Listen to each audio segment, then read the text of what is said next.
설교를 듣기 전보다 설교를 들은 후에 삶의 기준이 만들어지고 삶의 목표가 만들어지고 삶의 중심이 다시 한번 정리되어지기를 주의 이름으로 축원합니다. 자, 첫째 4절입니다. 사악한 입술이 하는 말을 잘 듣는데요. 다시 말해서 악을 행하는 사람은 사악한 입술, 잘못된 사람들이 하는 말을 잘 듣는데요. 또 거짓말을 하는 사람은 악한 혀가 하는 말에 귀를 기울인대요. 쉽게 말하면 여러분 언더라인 쳐보세요. 악을 행하는 자, 그리고 중간에 거짓말을 하는 자. 악을 행하는 자와 거짓말을 하는 사람들은 사악한 입술이 하는 말을 잘 듣고 악한 혀가 하는 말에 귀를 기울인대요. 쉽게 말하면 악을 행하는 사람과 거짓말을 하는 사람은 판단력이 없어져서 사악한 사람들이 하는 말이 좋은 말로 들리고 악한 혀가 하는 말이 옳은 말로 들린다는 거예요. 여러분, 하나님은요, 악을 행하는 자와 거짓말을 하는 사람에게 판단력을 뺏어가 버리세요.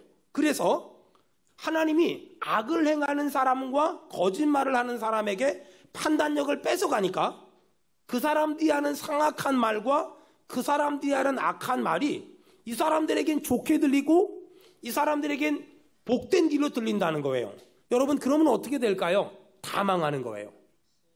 어떻게 하면 옳은 말이 옳게 들리고 틀린 말이 틀리게 들리는 이 영적인 분별력을 우리가 가지고 살 수 있을까? 간단해요. 내가 악에 속하여 악을 행하며 사는 것이 아니라 의에 속하여 의를 행하며 살면 영적인 분별력을 가지고 살 수 있다는 거예요. 내가 의에 속하여 의를 행하고 살면, 다시 말해서 내가 예수 안에 거하며 그분의 말씀 따라 살면 우리는 분별력을 가지고 무엇이 옳은지 무엇이 그른지를 분별할 수 있다는 거예요. 여러분, 나에게 분별력이 있느냐 없느냐에 따라서 어떤 사람에겐 옳은 말이 옳은 말로 들리지만 어떤 사람에겐 옳은 말이 틀린 말로 들려요.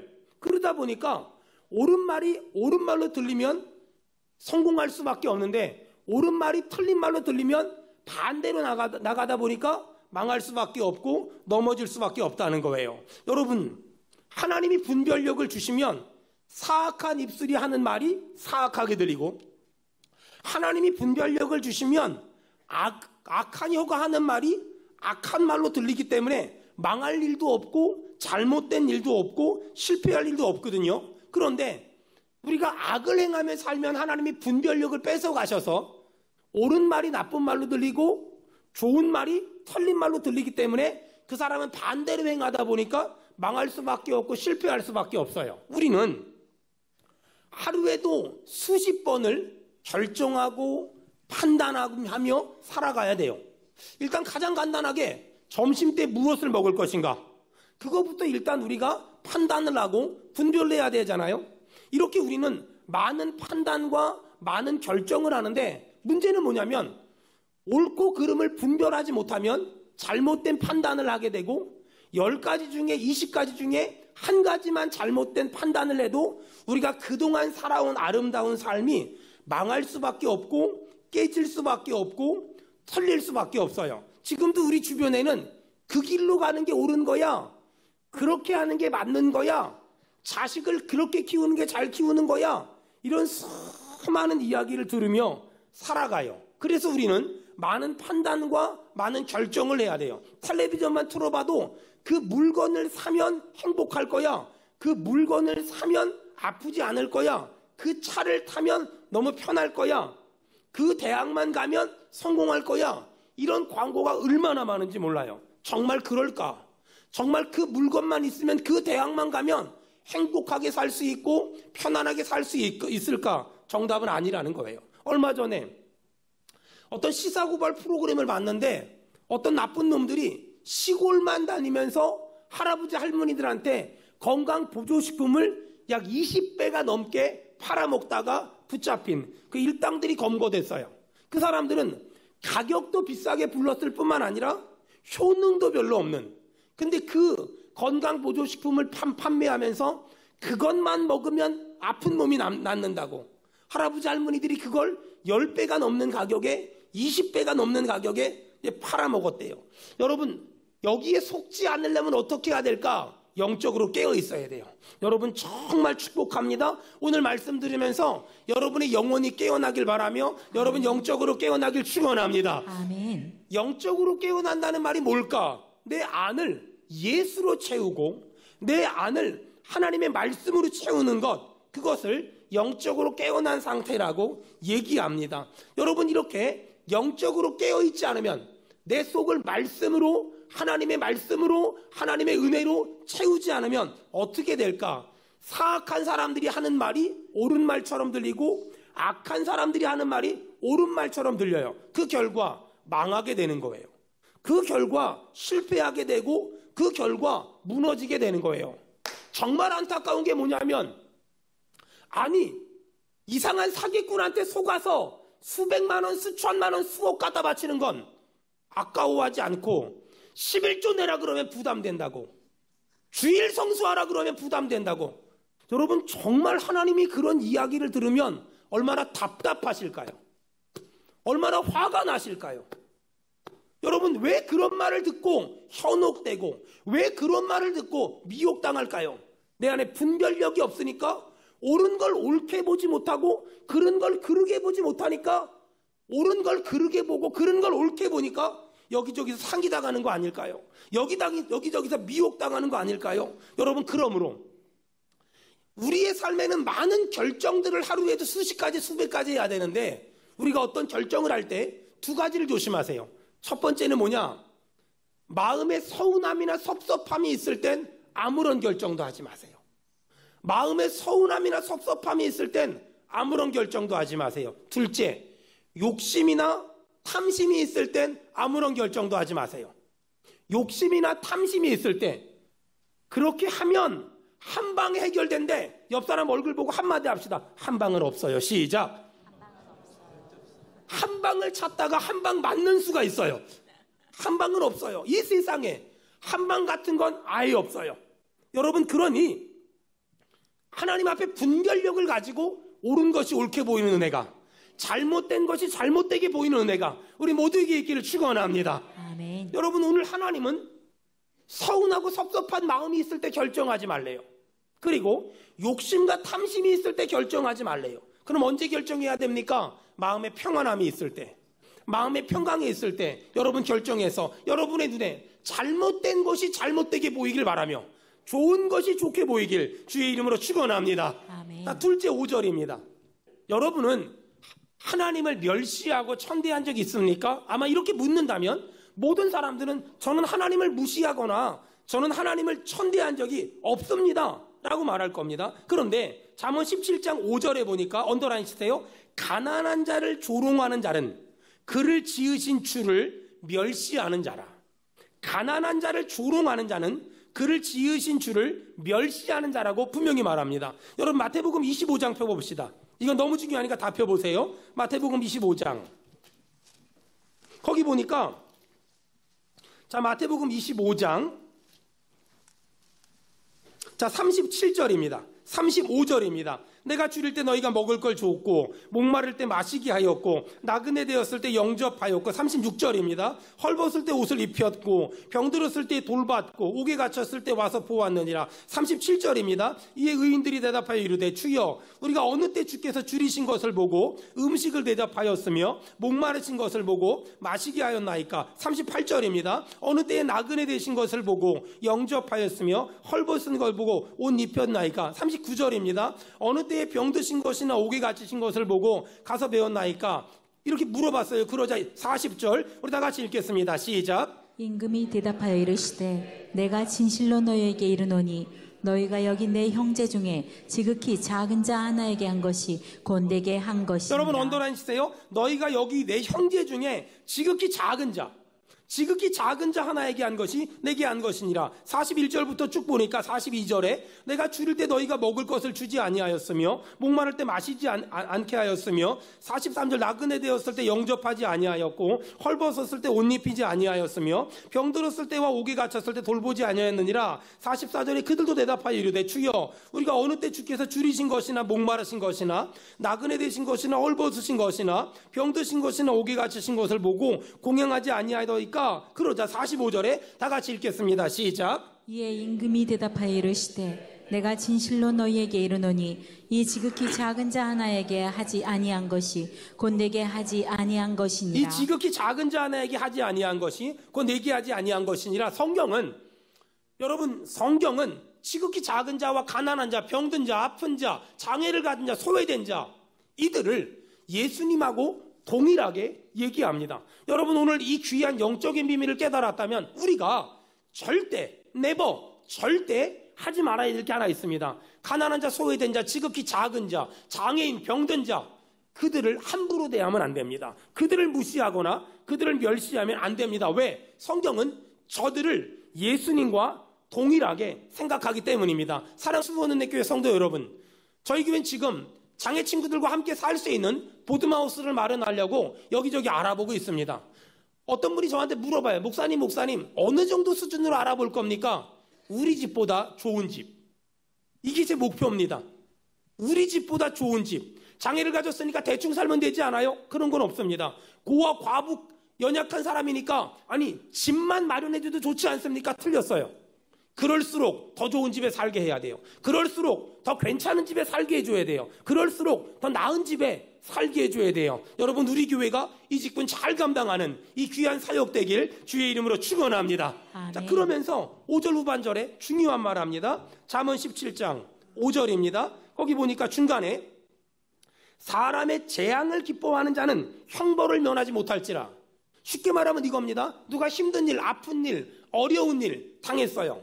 그때 그거 쌤통이다 하지 말라는 거예요. 잘 됐다. 정말 쌤통이다. 내가 그럴 줄 알았어. 그따위로 살더니 벌 받을 줄 알았어. 그따위로 살더니 혼날 줄 알았어. 이거 하지 말라는 거예요. 이거 절대 하지 말라는 거예요. 하나님은 그런 사람에게 형벌을 내리세요. 어떤 형벌을 내리실까요? 내가 쌤통이라고 말한 그것이 나에게 그대로 임할 거예요. 여러분 예수 믿는 사람은 어떤 사람일까요? 우는 자와 함께 울어주며 아파하는 자와 함께 아파해주며 울고 있는 자와 함께 울어주며 슬퍼하는 자와 함께 슬퍼해주며 기뻐하는 자와 함께 기뻐해주는 것, 그것이 우리 교회, 그것이 예수 믿는 사람 아닙니까? 사랑하는 수원은혜교회가 그런 교회 되길 축원합니다. 자, 셋째입니다. 7절. 하나님이 우리에게 주는 교훈이 뭘까? 잠언 17장 7절 우리 다 같이 읽겠습니다. 시작. 지나친 말을 하는 것도 미련한 자에게 합당하지 아니하거든 하물며 거짓말하는 것이 존귀한 자에게 잠깐 언더라인 쳐보세요. 거짓말을 하는 것이 존귀한 자에게 합당하겠느냐? 그 존귀한 자는 가로 열고 이렇게 쓰세요. 예수 믿는 사람. 다시 말해서 예수 믿는 사람에게 거짓말은 어울리지 않는 짓이다 라고 말하는 거예요. 존귀한 자에게, 예수 믿는 사람에게 거짓말은 그렇게 어울리지 않는 것이다 라고 성경은 말하는 거예요. 거짓말은 돼지 코에 금고리를 다는 것 같아서 예수 믿는 사람과 절대 같이 갈 수 없는 아주 나쁜 행동이에요. 여러분 그래서 성경을 읽다 보면 거짓말하는 사람을 성경은 불신자 취급해요. 요한계시록엔 거짓말하면 지옥 가라고 말해요. 이야, 여기 지옥 갈 사람 무지하게 많습니다. 거짓말하면 지옥 가라고 말합니다. 사실 저는 어릴 적에 거짓말하면 지옥 간다고 교회에서 배웠습니다. 그래서 그 설교를 듣고 나서 그날 저녁에 집에 가서 오줌 쌌습니다. 지옥 갈 것 같아서. 와, 저는 어릴 적에 제일 무서운 말이 지옥 간다는 말이었거든요. 얼마 전에 예라모십 전영 목사님 우리 수련회 왔잖아요. 그 목사님하고 얘기하는데 내가 그 말 했더니 전영 목사님 그러더라고요. 목사님 저도 그랬어요. 저도 그랬어요. 근데 저희 어머님이 지금도 저를 보고 그렇게 하면 지옥 간다고 자꾸 말해서 어머니한테 신학적으로 따지고 말하면 나한테는 안 통하니까 지옥 가 또 그런대요. 저도 어릴 적에 우리 어머니가 거짓말하면 지옥 간다고, 선생님들이 거짓말하면 지옥 간다고, 신학을 공부해 보니까 그런 말은 아니에요. 하지만 예수님을 믿는 사람이 상습적으로 거짓말하면 예수님을 진짜 믿는 건지 점검해 볼 필요는 있어요. 그 정도로 예수 믿는 사람과 거짓말은 어울리지 않는 옷이라는 거예요. 여러분, 거짓말하면 지옥 가라는 말은 극단적인 말이지만, 하지만 예수 믿는 사람이 거짓말을 너무 자연스럽게 하고 너무 쉽게 하고 너무 상습적으로 한다면 그 사람은 정말 예수 믿는지를 한 번 정도는 점검해 볼 필요가 있다고 생각해요. 여러분, 여러분의 입술에서 진리가 선포되고 진리가 막 흘러가고 진리가 전해지길 주의 이름으로 축원합니다. 아멘. 자, 넷째 9절입니다.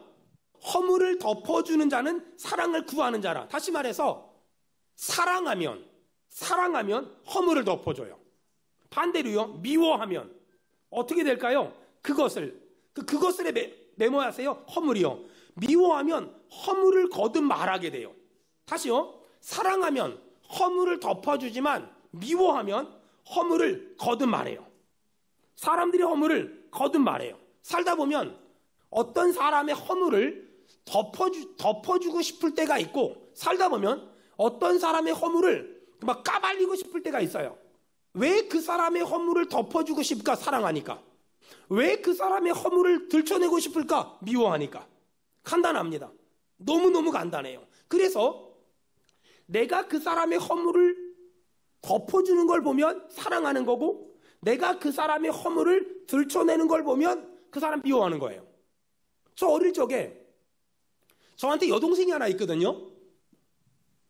어느 날 제가 학교를 가는데 동네 아줌마가 그러는 거예요. 야, 유서가 네 동생 어저께 밤에 어떤 남자애랑 가더라? 이렇게 말을 하시더라고요. 이모네 간 거거든요. 이모네 가는 거예요. 이모네. 근데 동네 사람이 그러는 거예요. 그럼 제가 내 동생을 미워하면 뭐라 그럴까요? 요즘에 그게 밤에 자꾸 돌아다녀요. 내 동생을 사랑하니까 제가 뭐라 그랬을까요? 이모네 간 거예요. 이모네 간 거라니까는요. 사랑하면 덮어주고 싶고 미워하면 들춰내고 싶어요. 아니, 예전에 어떤 분이 자꾸만 그 어떤 사람에 대해서 이렇게 막 얘기를 하시더라고요. 그래서 제가, 아니 성도님, 집사님, 왜 그렇게 그 사람에 대해서 부정적인 말들을 많이 해요? 왜 그렇게 그 사람에 대해서 막 그런저런 말을 많이 해요? 그랬더니 그분이 그러더라고요. 목사님, 사실을 말하는 겁니다. 사실을. 제가 그분의 사실을 말하면 그분 못 살아요. 여러분, 사실을 말하면 여기 남아있을 사람이 한 명도 없어요. 여러분 한번 생각을 해봐요. 제 아내가 저희 교회 앞에서 현수막 하나 들고서 수원은혜교회 담임 목사님의 사실을 말하겠습니다. 그분이 집에서 어떤 행동을 하는지 사실을 말하겠습니다. 전 그런 목회 못해요. 제 아내는 얌전한 사람이라 절대 그럴 염려가 없거든요. 근데 문제는 우리 아들들도 그럴 가능성이 없거든요. 근데 우리 딸은 의심스러워요. 우리 딸이 우리 아빠의 잘못을 고발합니다. 전 정말 그러면 전 정말 큰일 나요. 전 정말 못 살지도 몰라요. 여러분, 사실을 말해서 사실을 들춰내서 사실을 까발려서 멀쩡하게 생길 사람 어디 있어요? 덮을 거 덮고 감출 거 감추고 사니까 다 그러고 사는 거죠. 혹시 여러분 요즘에 어떤 사람의 어떤 그런 잘못을 막 들추고 까발리고 싶지 않습니까? 여러분 왜 그럴까요? 그 사람이 잘못한 게 너무 커서 아니에요. 내 안에 사랑하는 마음이 없어서. 만약에 어떤 사람의 잘못과 연약함을 들춰내고 싶다면 이렇게 기도하세요. 하나님, 나에게 그 사람을 사랑할 수 있는 사랑의 은사를 주시옵소서. 사랑할 수 있는 힘을 주시옵소서. 아멘. 여러분 이렇게 기도하세요. 사랑하는 여러분, 저는 여러분들이 누군가의 허물과 연약함을 들춰내는 사람이 아니라 누군가의 허물과 연약함을 잘 덮어주고 사랑할 수 있는 사랑의 은혜와 사랑의 은사가 임하길 주의 이름으로 축원합니다. 다섯 번째 10절입니다. 잠언 17장 10절 우리 다 같이 읽겠습니다. 시작. 한마디로 말로 총명한 자에게 충고하는 것이 매 100대로 미련한 자를 때리는 것보다 더욱 깊이 박힌다. 한마디 말로 총명한 자에게 충고하는 것이 매 100대로 미련한 자를 때리는 것보다 더욱 깊이 박힌대요. 여러분, 제가 목회를 해보니까는요, 하나님이 우리한테 말씀하시는 이 단계가 있어요. 1단계, 하나님은 말로 얘기하세요. 목사의 설교를 통해서 하나님은 이렇게 말로 얘기하세요. 여러분 혹시 그런 말 들은 적 있습니까? 좋은 말 할 때 들어라. 좋은 말 할 때 들어라. 하나님은 우리한테 처음 얘기하실 때 말로 얘기하세요. 지혜로운 사람은 어떤 사람인 줄 아세요? 여기 성경 17장 10절에 보니까 한마디 말로 총명한 자에게 충고하는 게 매 100대로 미련한 자를 때리는 것보다 낫대요. 총명한 사람은 어떤 사람이냐면 말할 때 듣는 사람. 말할 때 듣는 사람. 옆 사람 얼굴 보고 한마디 합시다. 말로 할 때 들으세요. 시작. 말로 할 때 들으세요. 말로 할 때 듣는 거. 이 사람 총명한 사람이래요. 그 다음에 말로 할 때 안 듣잖아요. 그럼 하나님이 두 번째 방법이 뭐냐면 마음을 불편하게 하세요. 어떤 행동을 하려고 하는데 마음이 불편해. 여러분 하지 마세요. 누구를 만나려고 하는데 마음이 불편해. 만나지 마세요. 하나님이 마음을 불편하게 하시거든요. 하나님이 마음을 불편하게 하시면 그거 하지 마세요. 하나님은 첫째 말로 하세요. 두 번째 마음을 불편하게 하세요. 근데도 불구하고 말을 안 들으면 하나님은 때리세요. 꿀밤을 한 대 때리든 하나님은 하여간 때리세요. 여러분 그래서 우리 안에 다시 이 영적인 민감성이 회복이 돼야 돼요. 영적인 민감성이 뭐냐면 말로 할 때 들리는 거. 그게 안 되면 하나님이 마음을 불편할 때 깨닫게 되는 거. 그걸 못하면 하나님이 이렇게 꿀밤을 주세요. 너 그러지 말라 그랬지. 너 그러지 말라 그랬지. 우리 안에 이 영적인 민감성이 회복이 돼야 돼요. 예전에 바닷가 가보니까 야 요즘에는 바닷가에요. 백사장에서요. 통닭 아저씨가 배달을 해주시더라고요. 그걸 보고 너무 놀랐어요. 충격을 받았어요. 우리나라는 정말 대단한 나라다. 정말 대단한 나라다. 그래서 아저씨한테 물어봤어요. 아니 어떻게 알고 배달을 가요? 그랬더니 그 파라솔에 다 번호가 붙어 있어서 너무 쉽다 그러더라고요. 이제 그 말을 듣고 시골을 갔는데 제 동생이 시골에서 농사를 짓거든요. 세상에 논으로 짜장면이 배달이 와. 정말 우리나라 배달의 민족이 맞아요. 야 어떻게 여기를 알고 그 짜장면 배달을 해다 주냐 그랬더니 형 단골이어서 다 하라 그러더라고요. 야 정말 대단한 민족이에요. 근데요 그 통닭 배달 아저씨가 바닷가에 그 모래사장에 통닭을 배달하러 가는데 충격을 받은 게 맨발로 다니는 거예요. 나는 막 뜨거워서 발도 못 대는데 그분은 맨발로 다녀요. 왜 그런 줄 아세요? 발에 굳은 살이 매긴 거예요. 발에 굳은 살이 매기니까 뜨거운데 뜨거운 걸 못 느껴요. 여러분 우리의 마음에 굳은 살이 매기면 하나님이 그게 하나님의 뜻이 아니야. 마음을 불편하게 하는데도 못 깨달아요. 발에 굳은 살이 매기는 건 괜찮지만 마음에 굳은 살이 매겨서 하나님의 음성을 못 깨닫는다면 그건 영적으로 병든 거예요. 여러분 그래서 다시 이 영적인 민감성, 하나님이 말로 할 때 알아듣는 은혜, 하나님이 마음을 불편하게 할 때 알아듣는 은혜가 있기를 주의 이름으로 축원합니다. 아멘. 여러분은 그런 말 들어보셨나 몰라요. 전 어릴 적에 말을 잘 안 들어서 늘 집에서도 학교에서도 많이 들었던 말이 있어요. 너 그냥 할래 맞고 할래? 너 그냥 할래 맞고 할래? 우리 엄마가 밤매라 그러면 엄마 나 지금 친구들이 기다려. 너 그냥 할래 맞고 할래? 학교에서 뭐 자꾸 하라 그래. 그럼 안 하려고 막 도망가려고 그러면 너 그냥 할래 맞고 할래? 이런 말을 하루에도 수십 번은 들었거든요. 근데 오늘 하나님이 말로 했는데도 안 듣잖아요. 마음을 불편하게 하는데도 안 듣잖아요. 그럼 그때 뭐라 그래요? 우리한테 이렇게 말하세요. 너 그냥 할래 맞고 할래? 여러분 맞고 하지 말고요. 정말 하나님이 말해도 알아듣는, 마음을 불편하게 했을 때 알아듣는 그런 은혜가 있길 주의 이름으로 축원합니다. 아멘. 말해도 알아듣는 은혜. 하나님이 마음을 불편하게 했을 때 알아듣는 은혜. 그걸 은혜라 그래요. 근데 안타까운 건 꼭 맞아야 정신 차리는 사람들이 있어요.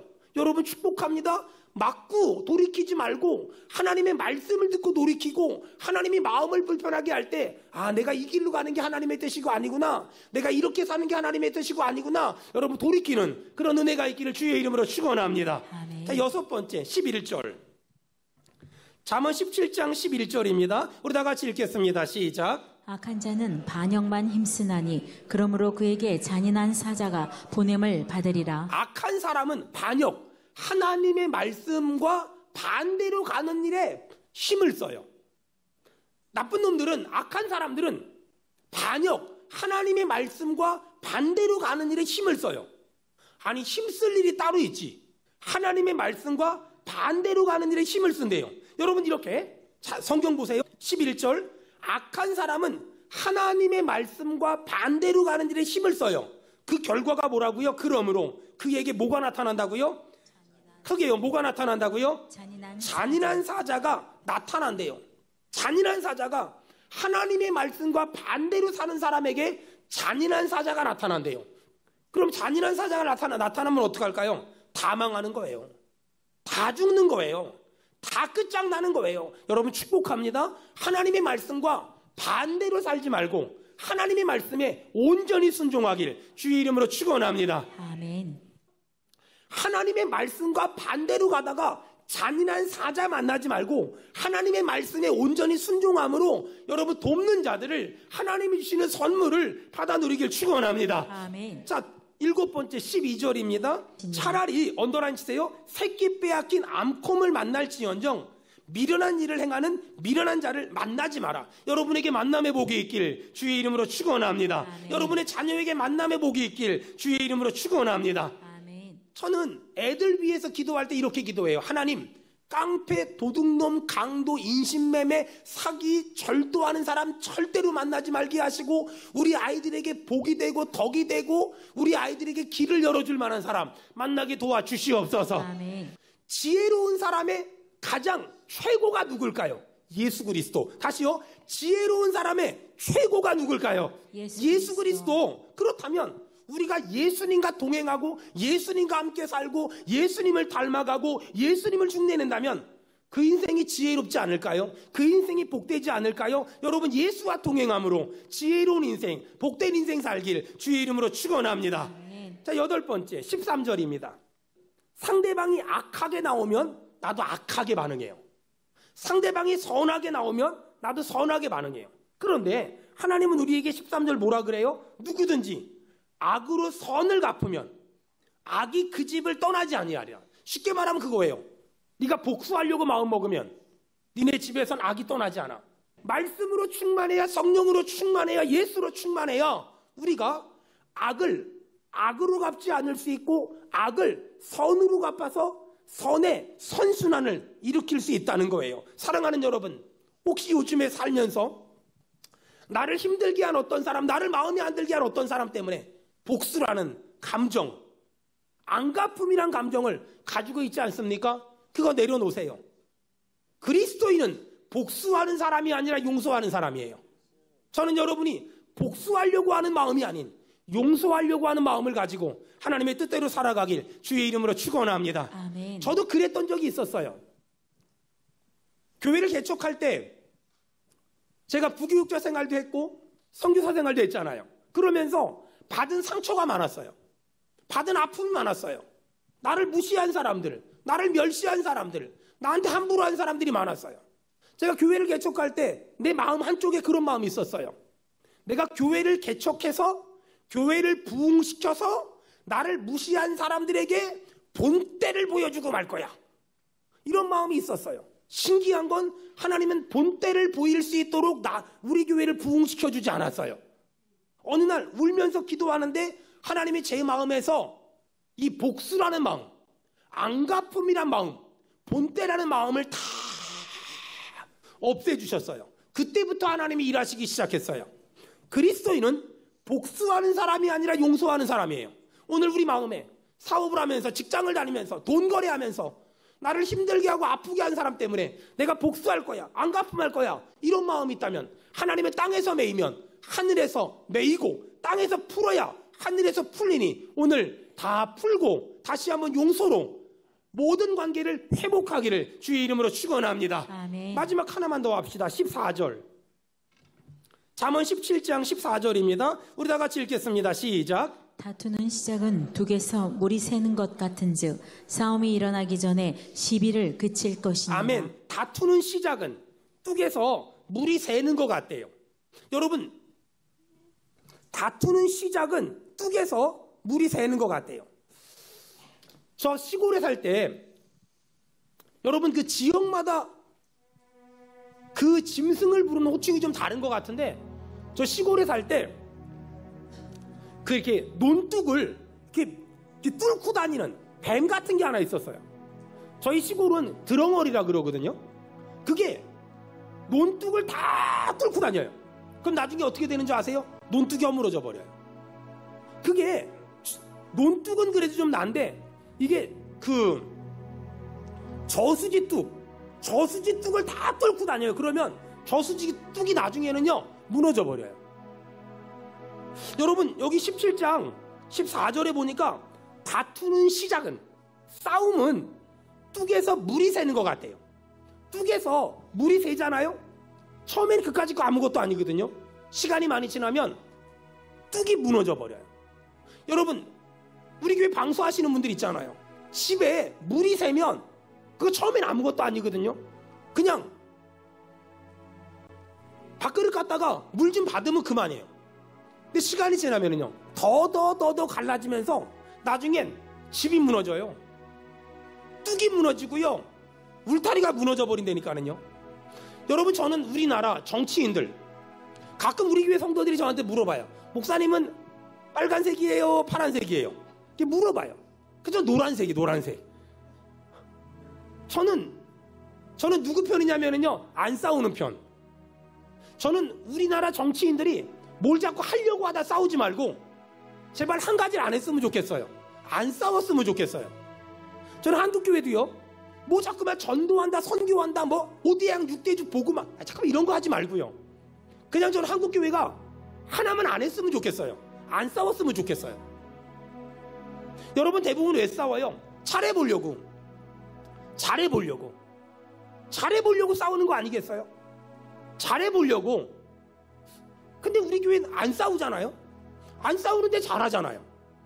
여러분 정말 실력 있는 게 뭘까요? 정말 실력 있는 건 뭔가를 막 싸우면서 어떤 결과를 만드는 게 아니에요. 진짜 실력 있는 건 안 싸우면서 좋은 결과 만드는 거예요. 제가 우리 부교육자들한테 이번 여름 사역 준비하면서 제가 한 가지 부탁했어요.